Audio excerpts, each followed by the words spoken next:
it's Laura, and today I thought it would be really nice to do my first ever book review.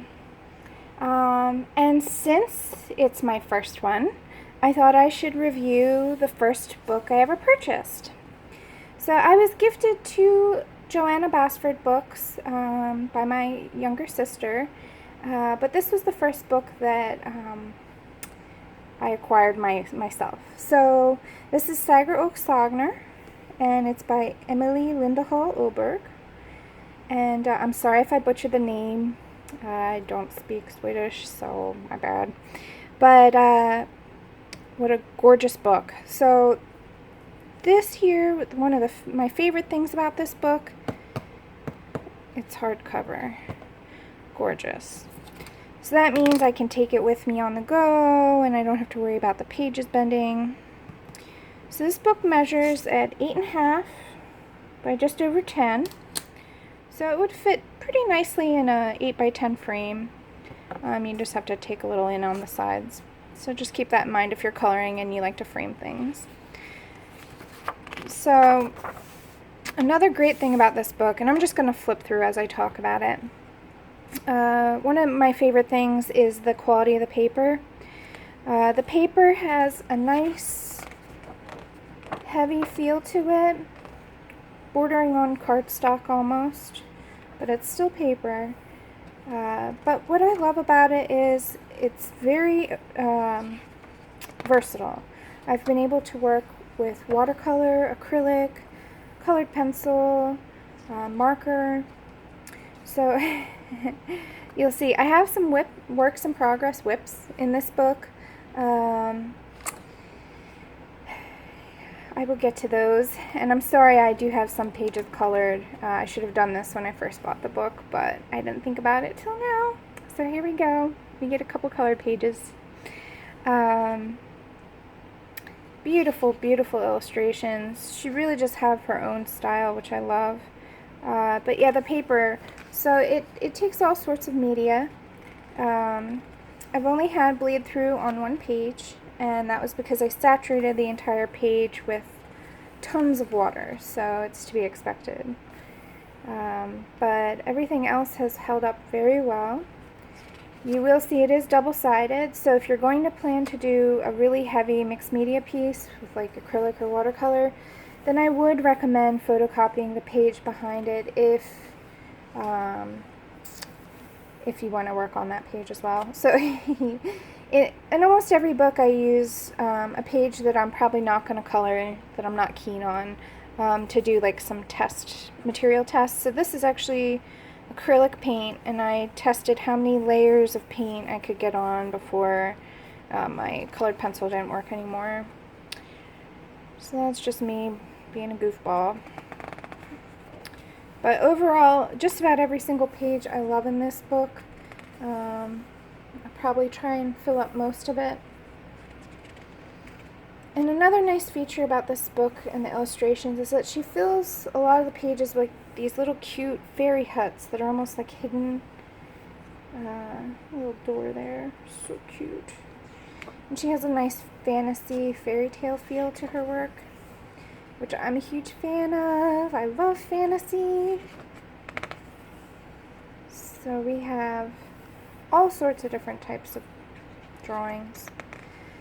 One thing you will want to keep in mind, this is something I love, but you may not like this, is most of her pages do not have backgrounds. I like that because I like to make my own backgrounds. But if you struggle with backgrounds or you don't know what you want to do with it, then there are a couple pages with some background. But for the most part, it's mostly like this, where it's one main element.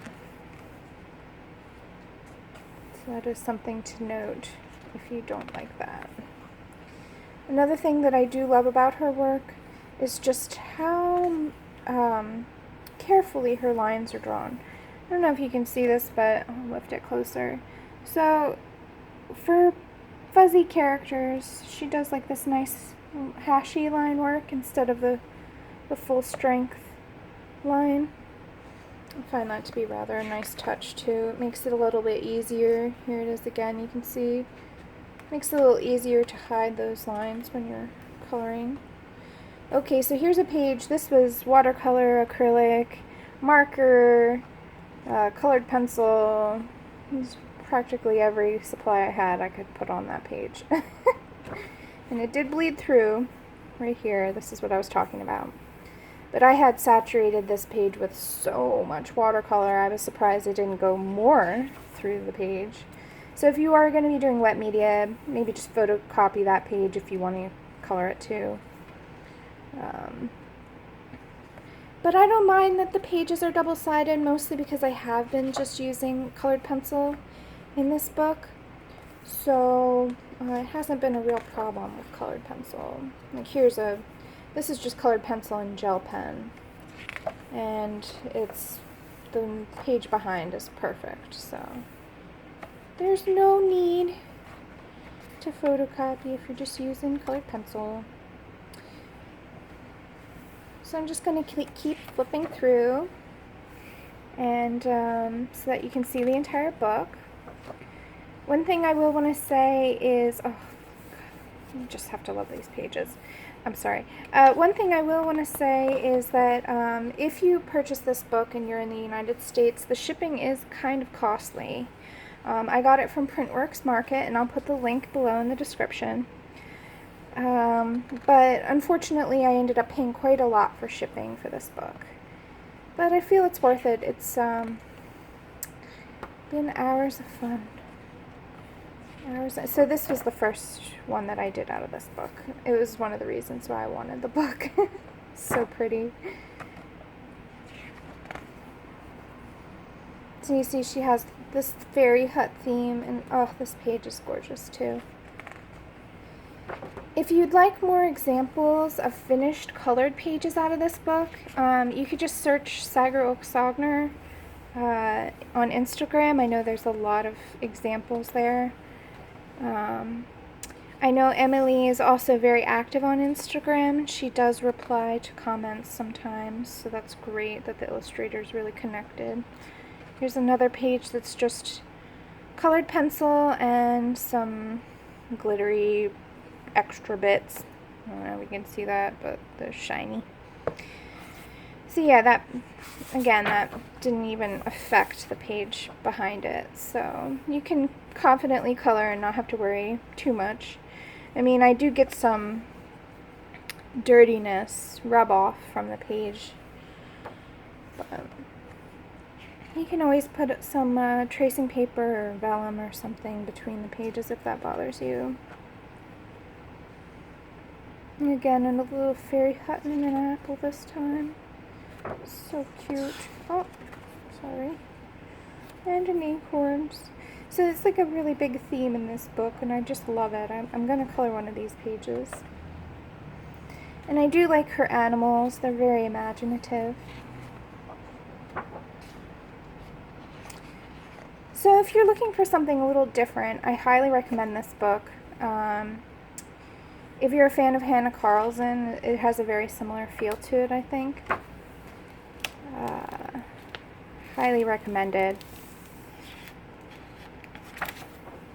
So you can see I'm testing my white gel pen. So that's Sagor Sagnor by Emily Lindehall Oberg. Very pretty, and you can see it's got foil stamping on the front cover too. And you can get this at Printworks Market. I'll put the link down below. And if you like book reviews, I'll be doing several more. I just purchased 4 more books, and they are on their way.